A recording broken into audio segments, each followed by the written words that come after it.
Bonjour et bienvenue à tous. Aujourd'hui, on va faire un petit unboxing de la pasta maker de chez Philips HR 2345-19. Donc, une pasta maker que j'ai commandée sur Amazon qui est au prix normalement de 179 €.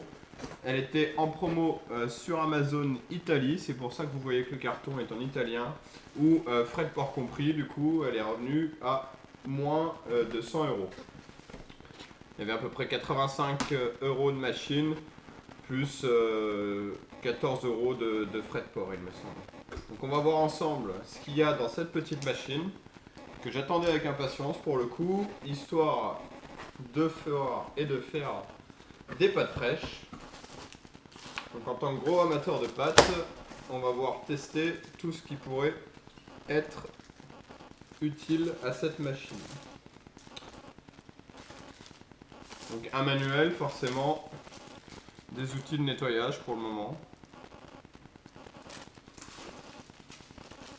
Donc les fameux embouts qui peuvent s'acheter en supplément pour faire d'autres types de pâtes. Donc normalement elle est capable de faire les spaghettis, les penne il me semble, les pâtes à lasagne et ensuite on verra ce qu'il y a de plus dedans.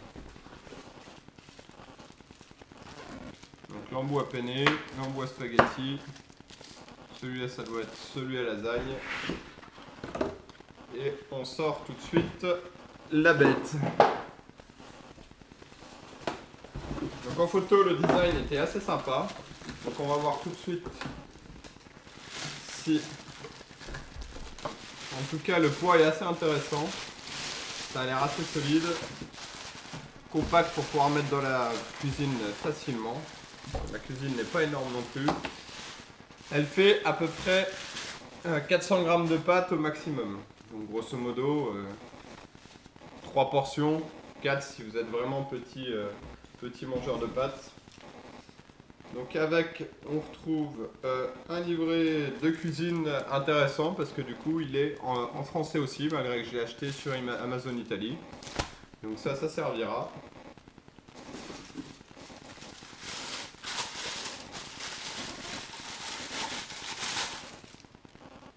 On a le petit bol qui sert au mélangeur. Donc du coup, pour la quantité d'eau et d'œufs, il me semble. Et un petit bécher livré avec, du coup, pour pouvoir mesurer la quantité qu'on va pouvoir mettre. C'est tout ce qu'il y a dans le carton.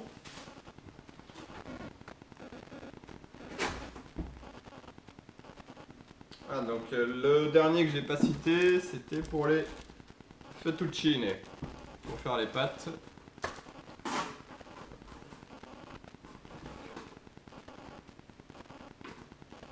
Et celui à spaghetti doit être directement dessus, effectivement, voilà.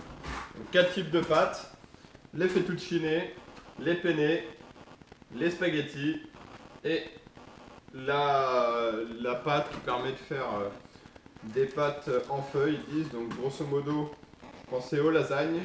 Et ce qui m'intéressait de voir, c'est est-ce que j'arriverai à faire des ravioles avec ça et surtout tout type de pâtes fourrées à ce que j'ai envie, donc les raviolis, etc. Donc je testerai ça dans une prochaine vidéo pour vous montrer comment ça fonctionne un peu. En tout cas, ce qu'on peut voir, c'est que niveau design, la bête est assez intéressante pour le coup. Un design assez sobre, mais plutôt assez stylé, je trouve. Donc je l'ai pris en blanc pour ma part. Elle doit exister en rouge, il me semble. Et qu'est-ce qu'on regarde ici? Donc là, l'embout. Hop. Pour le changement, ça se fait ici. Donc assez simple à enlever.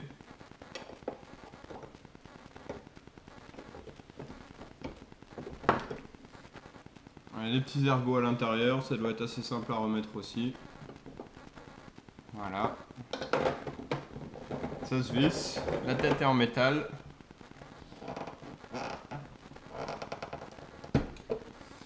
Ici, on ouvre la machine du coup pour pouvoir faire les pâtes avec une petite notice à l'intérieur. Donc pour le nettoyage, donc on verra après avoir fait les pâtes si c'est simple à nettoyer. Ensuite on a la manière de la remonter pour mettre les pâtes. Un petit ergot.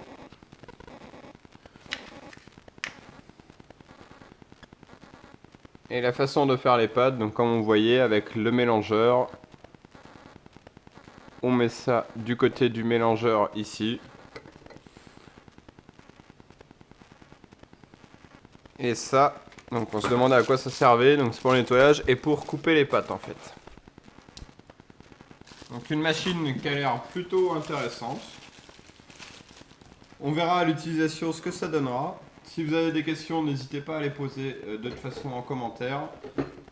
Elle est capable de faire, comme j'ai dit, 400 grammes. Elle fait ça normalement en 15 minutes, toute seule, en automatique, comme une bande. Donc on verra dans une autre vidéo à l'utilisation si ça s'avère pratique. En tout cas, l'interface a l'air super simple. On a un play pause, un bouton repos et ici deux boutons qui vont nous permettre de sélectionner en mode auto pour qu'elle fasse toutes les pâtes, ou alors je suppose que le mode plus c'est pour que ça continue à macérer les pâtes et en ressortir en mode manuel quoi. Donc on verra ce que ça donnera je pense dans une vidéo prochaine et on verra la qualité et le goût des pâtes. On va juste regarder quand même rapidement le livre de recettes.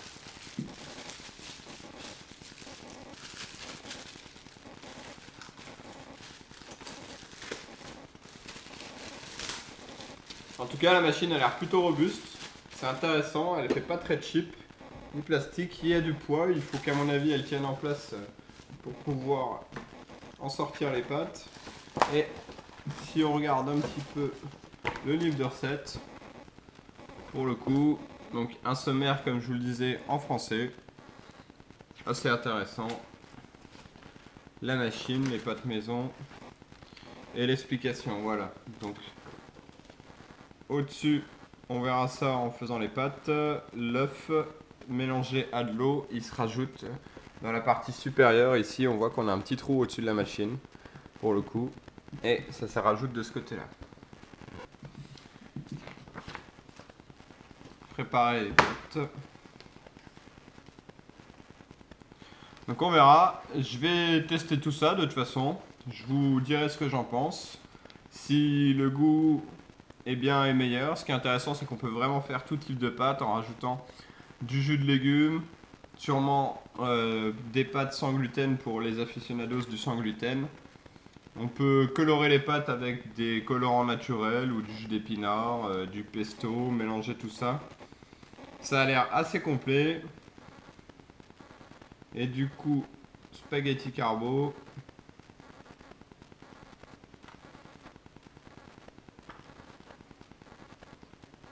On a les recettes des pâtes, de toutes les pâtes. Et si on prend par exemple des pâtes aux carottes, 150 g de semoule de blé, 50 g de farine tout usage. Et c'est un œuf plus du jus de carotte pour faire 200 g de pâtes.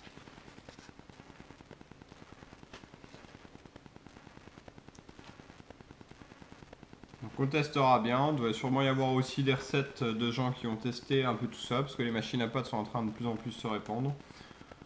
Donc pour le coup, ça m'a l'air très intéressant. Restera à savoir si côté nettoyage c'est facile ou pas. Là c'est ce qui risque d'être le plus pénible. Ah vous voyez, c'est ce qui m'intéressait du coup. Est-ce que je pourrais faire des ravioles? Et ça m'a l'air effectivement possible. Donc on peut imaginer rajouter toutes sortes de choses. Donc des légumes et du fromage, tout type de fromage, du jambon, enfin tout ce qu'on trouve habituellement dans le commerce. Mais ce coup-ci, la pâte fait facilement chez soi. Après, pour la préparation des ravioles, à voir combien de temps ça va prendre, parce que je pense que c'est pas le plus rapide non plus. Mais ça peut être très sympa. En tout cas, quand vous voyez le prix des pâtes fraîches actuellement dans les magasins, c'est vrai qu'on n'achète pas la machine pour la rentabiliser, parce que comparé à des pâtes dures du commerce du style coquillettes, panzani, etc. là, qui sont dans le commerce, c'est sûr que au prix des pâtes, la machine ne sera pas rentabilisée. Par contre, si vous êtes aficionados de pâtes fraîches, un peu comme moi avec tous les types de ravioles ou autres, là, c'est sûr que c'est pas le même prix dans le commerce. Donc on verra ça dans une prochaine vidéo. Merci en tout cas de m'avoir suivi. Et si vous avez des questions, n'hésitez pas dans les commentaires. Et à plus tard pour une prochaine vidéo pour voir la bête en fonctionnement.